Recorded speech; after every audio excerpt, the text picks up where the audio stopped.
Hello everybody, my name is Spade and welcome back to NASCAR Heat 5 Career Mode. This week, we're taking on Las Vegas Speedway.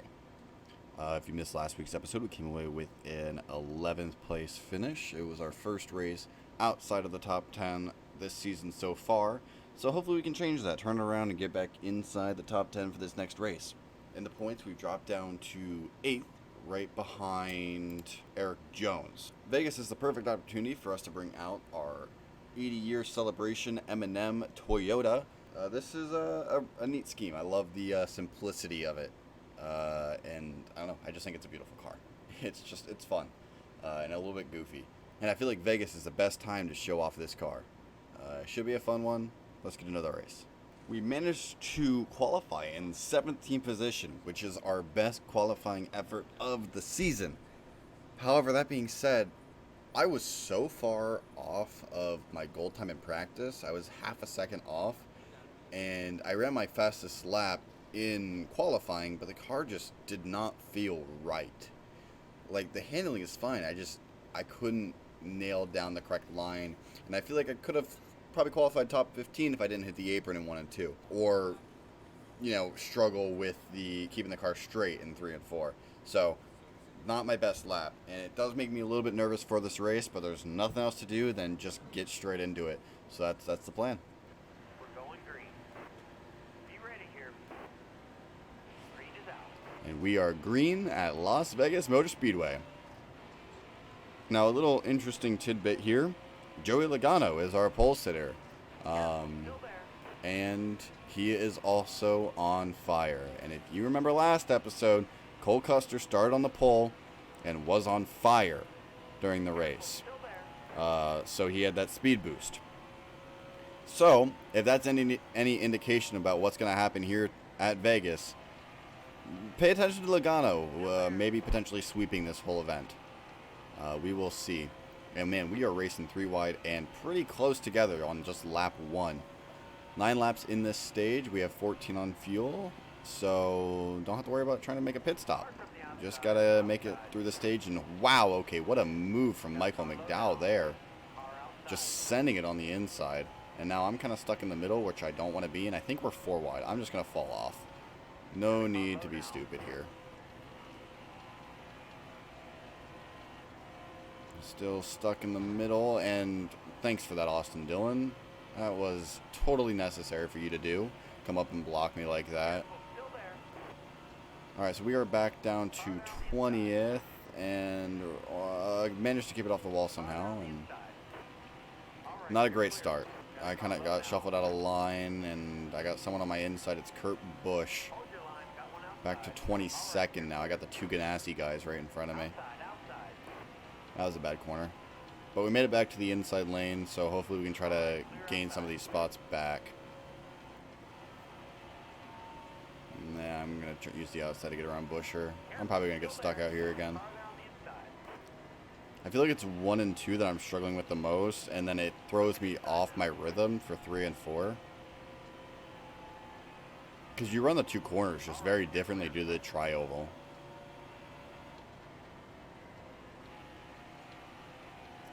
At least in my opinion. You have to run them very differently. There's a pretty big difference coming at it, from a straight back stretch compared to a tri-oval on the front stretch, so. Just angles are different and a little bit weird to get used to at Vegas.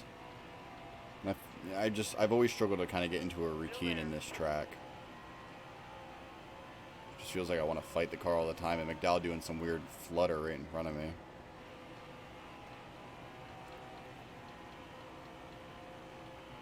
Getting a bit of a run on Chastain here if I can keep it on the inside, and I do. And we're still running 3 wide up here. Do I force the issue and make it 4? I guess I do. And that's going to make this corner a bit rough. Do I get into anybody? I think I got into Reddick a little bit. Alright, use some of the draft to pull me forward on the backstretch. We're back down to double file.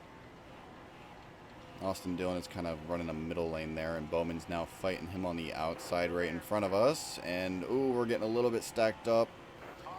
Kurt Busch slows down ever so slightly. I'm down on the apron now as we head into turn 1. 3 laps to go in this stage, and I'm back to 17th, but this is just a huge mess that we got going on. I am jumping between 17th and like 20th, and it is nothing but craziness, and we are just so wide right now. 3 out in the back straightaway. What is this battle that we're in the middle of right now? Trying to keep it straight, but we just got cars everywhere.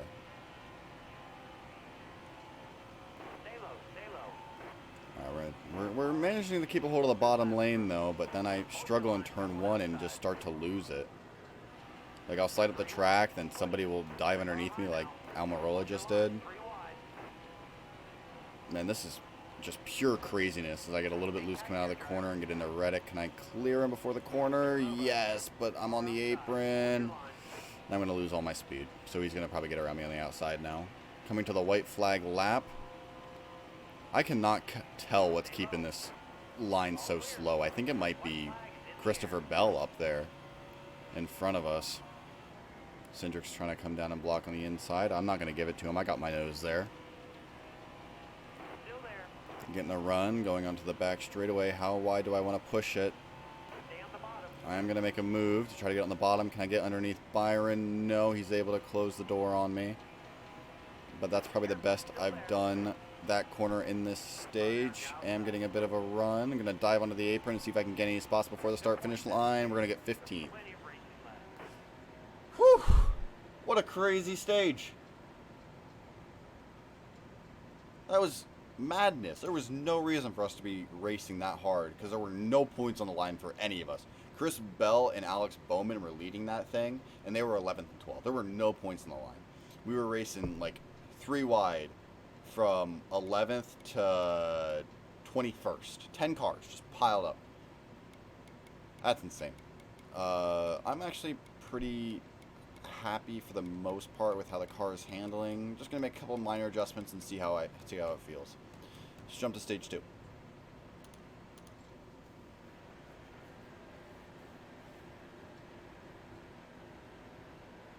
Alright, you're coming to the green.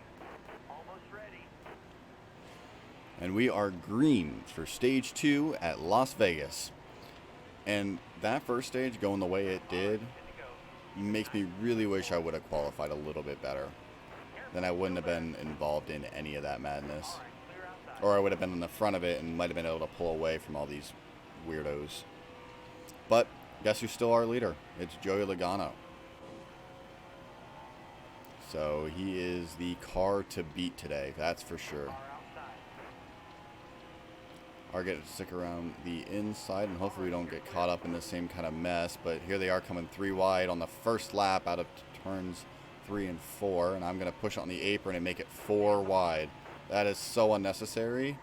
I don't know why I did that, but here we are. And then I had a bad line getting into the corner, and I'm losing all those spots I tried to gain by making it 4 wide.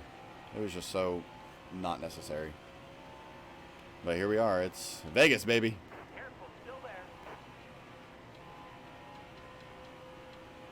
Alright, managed to get it to stick to the inside and get underneath Kurt Busch. Now we got our teammate Christopher Bell right in front of us. This is the best he's probably been running all season long. As I'm going to get underneath him to get into turn 1, but he's not giving me much space, and I think that's because Kurt Busch is on his outside. And what are you doing? There is no need for that, Newman.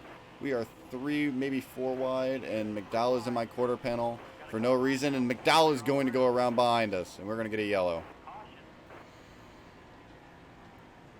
These guys are crazy. They're actually crazy. Why? Why? I don't know. We're not pitting. We're going back to racing. We are starting on the outside this time. All right. It's one of those races, I guess. 4 laps left in this stage, and let's see if we can get any stage points. Yeah, I'm kind of scared of what these guys are going to do. Computers are nuts. And Logano is still our race leader. Hamlin's up there. I'm kind of hoping Hamlin jumps past him. So the only Joe Gibbs car I can't... Nope, never mind. We're all up here. The worst one of us is running 16th, and that is Christopher Bell. So far a great race for Joe Gibbs. We'll see if it stays that way, though. 3 to go in stage number 2. I didn't get on the brakes hard enough. I'm going to drift up the track, lose a lot of momentum, but maybe I can gain that speed back coming out of the corner. Kind of diamond off that turn, racing side by side, door to door with Kurt Busch, heading into turns 3 and 4. Then D Benedetto is going to put a block on us on the low lane, which sucks, but it is what it is.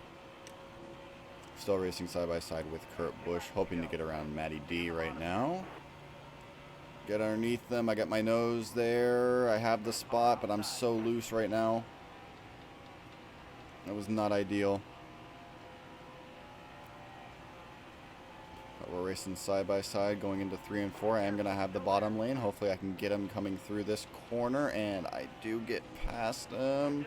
Can I clear him? The answer is no, I cannot. So we're going to be racing side by side for one more lap. White flag in stage number 2. This is not for any points. We're just racing for pride right now in this stage. Turns 1 and 2. I get into it a little bit hot. That's probably the best I've run that corner all afternoon. And we are going to be able to clear Matty D. It's just a matter of holding on to it for one more corner. I mean, it's only for 13th place, so if he gets back around me, it does not really matter, but it is setting us up better for the final stage, and Joey Logano is going to win stage number 2, and it looks like he is on for this sweep of the afternoon.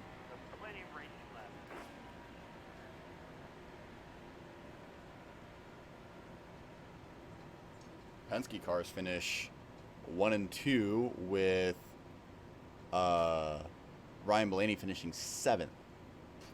Man, Penske is going to be the team to beat this season. That's fun. All right, we're going to pit. We're taking 4 tires. I'm not making any changes. Let's just get to the final stage.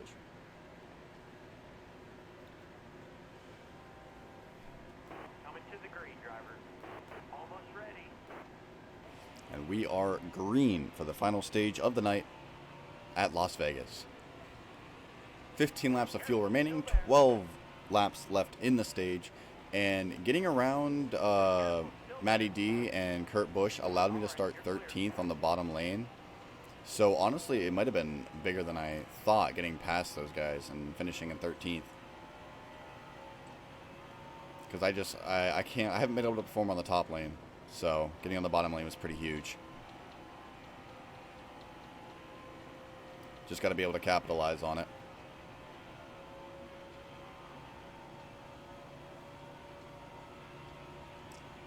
All right, making a move underneath the Ally Chevrolet belonging to Alex Bowman. Not the greatest corner, and Kurt Busch is going to come up right behind us, but I do pull away from him coming out of the corner. I am going to get the pass on Alex Bowman made heading into turn 3 and 4. Currently riding in the 12th position. Martin Truex Jr. taking that high lane in the right in front of us, racing side by side with Chase Elliott. Newman is right behind them, and then it's me, followed by Busch and Bowman, coming to 10 to go. And who is out front? No other than Joey Logano. He has been so fast all weekend. And is it going to be back-to-back weeks with a driver absolutely sweeping the day? Last week was Cole Custer. This week looks like it's going to be Joey Logano unless somebody can get up there and have something for him. But the closest driver is that Denny Hamlin in second place? It is. Closest driver is Denny Hamlin in second place, and I don't know if he has anything for Joey Logano. Back-to-back weeks with Fords just dominating these races. As Kurt Busch does force his way underneath us through 1 and 2. Get a little bit loose on corner exit, but I should have the run. Not quite. I'm going to take the middle lane and try to get... No, alright. That was a bad corner. Busch is going to get around us and start racing side by side with Martin Truex Jr. for 11th. 8 laps to go. I am just on the outside of this top 10 looking in. It has not been the best day for me to this point. And I kind of feel like I've been stuck. You know, I've been having a hard time passing people, and I do slam doors with Martin Truex Jr. Not ideal. But I am trying to get a run on Kurt Busch in the 1. Making the bottom lane work. But Martin Truex has such a strong run coming off the corner with that outside. And Logano's lead just keeps growing and growing and growing. Doesn't look like anybody has anything for him. Honestly, I'm going to guess that he's led every single lap to this point. We haven't had to take green flag pit stops. I don't see any reason why he wouldn't have. I think he's led 31 of 31. I think there's going to be some BS reason why he didn't lead like one lap. So he'll probably lead 36 of the 37 possible laps this race. Unless somebody can get up there and have something for him, or we get another restart and he gets passed. But he is just too fast. But I can't worry about Joey Logano right now. I got to worry about trying to get past Truex, Busch, and then Ryan Blaney in coming to 5 to go. Is it doable? I don't know. I'm going to try, though. 5 more laps. The one thing we have had this season is consistency to this point. I mean, we've been getting slightly worse. 7th, 10th, 11th, and now we're running in 13th. But we have been pretty consistent in this range. As I'm trying to make the inside work on Truex. Middle of the corner has not been my friend. We're going to hit doors ever so slightly. I don't put him in the wall, luckily. And we do get a yellow. 4 laps remain. We're probably going to have some overtime. I wonder who caused this caution. It looks like it was... I guess we're not going to know. Cole Custer is actually out of this race, I just realized. He's 27 laps down. He dominated everything this last week, and he DNFs this week. That's unfortunate. Anyway, I'm not sure who caused it. We're going to advance to green and finish this race out. I do get to start on the inside, which is great. We're going green. You ready? And we are green. 2 to go. As we reach the start-finish line, Joey Logano is still your leader. 38 laps in total on this race, and I'm betting he's led 37 of them. Oh, I do get into Michael McDowell, which is going to screw me up through turns number 1. But this is our best chance to actually drive up and get into the top 10. If I can try to get a slingshot around Kurt Busch. He slows up ever so slightly due to the Ryan Blaney car. And we're going to get underneath him. The draft is making us a little bit quicker, and we have moved our way up to 11th. Ryan Blaney is in 10th, coming to the white flag lap. Joey Logano is going to take the white flag. Last time around at Las Vegas. Let's see if anybody has anything for Joey Logano, but he just seems to be able to block and have that lead pretty well in hand, as we're going to try to catch up to Chase Elliott and take this 10th position, try to get a top 10. Back-to-back 11s would be tough. I'm going to try to dive underneath him in this corner, and am I going to get there? Oh, I'm so close. I'm going to give him a little nudge, I think, try to get him out of our way. I'm racing him hard. I don't know if I'm going to get there, though. I'm going to cut it super low. 10th. No. Gave us 11th, and we hit him because the CPU took over. Oh, I need to know how close that was. Back-to-back 11th. We're right there. We're just not able to solidify it. Man. Let's take a look at the race results and see how close this race really was. So Joey Logano did indeed sweep the entire event. He won every single stage. So that's back-to-back weeks where a Ford has won the entire race, every stage, and came away with the race win. But Joey Logano's got to hope that the same fate that happened to Cole Custer this week does not happen to him next week at Phoenix. Otherwise, we're going to see him in last place. I have my doubts about that one, though. So Joey Logano does win this thing. Kevin Harvick in 2nd, Kyle Larson in 3rd, Denny Hamlin in 4th, Eric Jones in 5th, Brad Keselowski in 6th, 7th will go to Austin Dillon, Ryan Newman in 8th, 9th is Ryan Blaney, and 10th is Chase Elliott. Looking at 11th through 20th, this is where I finished, as well as Martin Truex Jr. We also have Kurt Busch and Alex Bowman in this portion of the field. 21st through 30th, this is where we'll find Christopher Bell, probably with his best finish of the season. In 23rd, William Byron finished 22nd. Justin Haley with another race where he actually managed to see the checkered flag, finishing 27th, so good on him.